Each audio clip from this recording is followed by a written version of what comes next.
We got a grandfather, a father, and a son together and took a picture. They were all on the same shift, for crying out loud.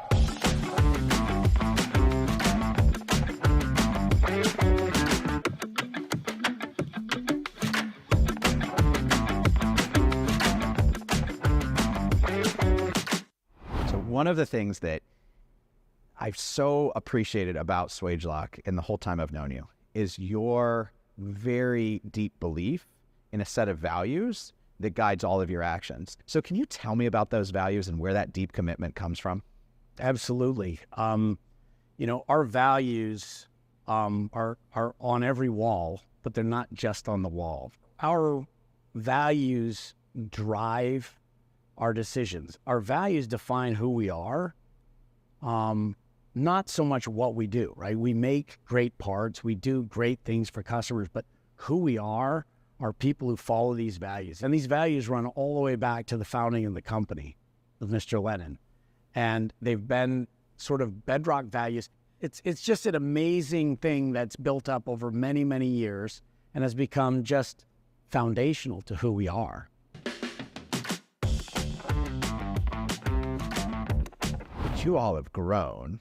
Can you tell us how large you are, what your footprint is these days? So over 90% of our productive capacity is right here in Northeast Ohio.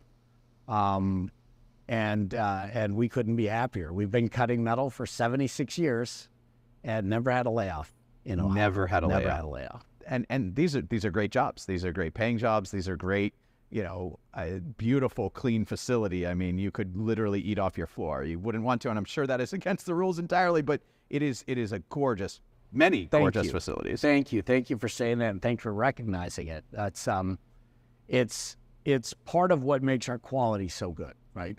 We have incredibly high quality standards, and in order to maintain that, everything has to be top notch and top quality. Your people, their tools, their work environment. When Mr. Lennon, our founder, used to walk on his daily walk through the factory to say hello to people, he would stop and pick up a piece of paper or clean off a bench or grab a piece of trash and put it in the... And when the owner of the company does that, then everybody in the company does that. How do you think of innovation in your industry? How do you think of investing in innovation? So we think of innovation in a fairly broad way. There are the obvious innovations that come with product, for example. And, the alternative energy market or hydrogen market, for example, is we've identified as a new market for us. Another one's more upstream on technology. So how we think about incorporating electronics into our mechanical products. What would be an example of information you'd take from a product? We have a lot of offshore platforms in Brazil, and we have a really strong field engineer in Brazil.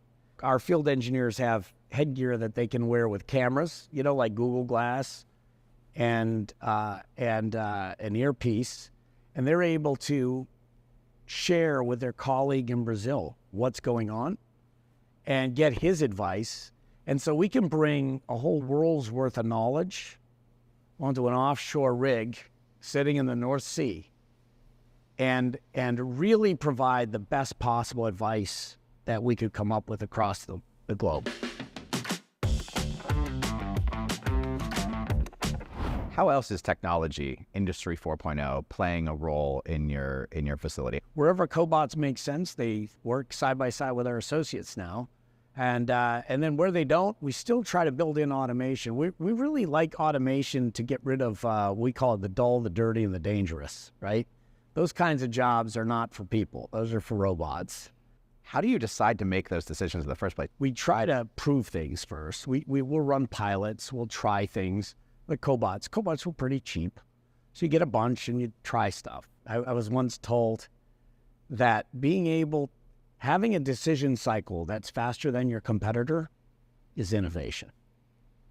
And that's what this does. It shortens our decision cycles. And anything you can do to shorten the identification to the solution of a problem, anything you can do to shorten that speeds up and benefits, ultimately customers, right? So we do that because if we can delight customers, we'll get rewarded with more sales, we'll get rewarded with more profit, and we'll continue to be able to be Swagelok.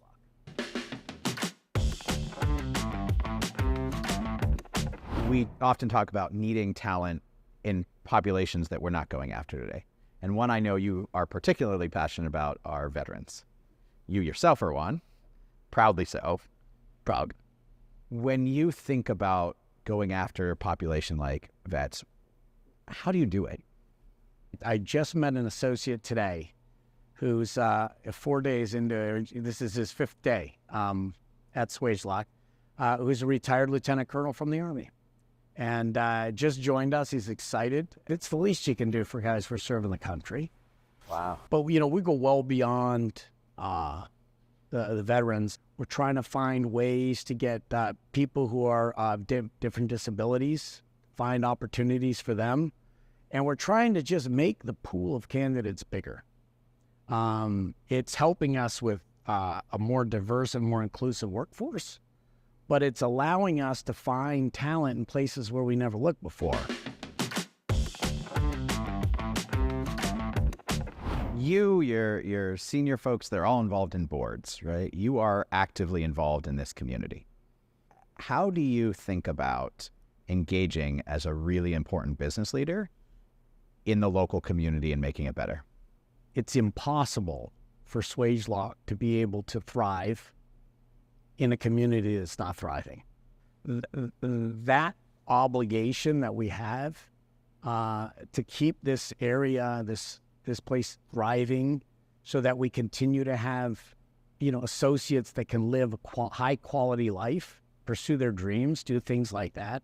We're concerned that the children of our associates have a great place to live and have a future. The payoff comes down the road when you have associates who stay for 30 years, when you have kids and grandkids working for your company. Do you have 3 generations? We do have some. I was at one of our facilities, and we got a grandfather, a father, and a son together, and we took a picture. All actively working? All actively working. They were all on the same shift, for crying out loud. So we created this blueprint to inspire manufacturers in the region to look forward in the next 10 years, to make sure that everything you're talking about in the future stays strong for all of our manufacturers that drive the economy. So what do you see here in Northeast Ohio that makes it special from a manufacturing standpoint? We have a lot of advantages. Northeast Ohio is sort of at the crossroads of America, so logistics are fantastic here.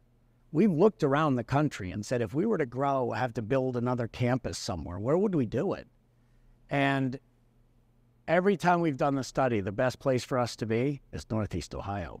It's ahead of the Carolinas, it's ahead of Texas, it's ahead of other places. So we're blessed with the right demographics, the right infrastructure, all of that. All we need is the interest and the excitement and the energy, and we need employers who can make these jobs the kind of jobs that people want to seek out.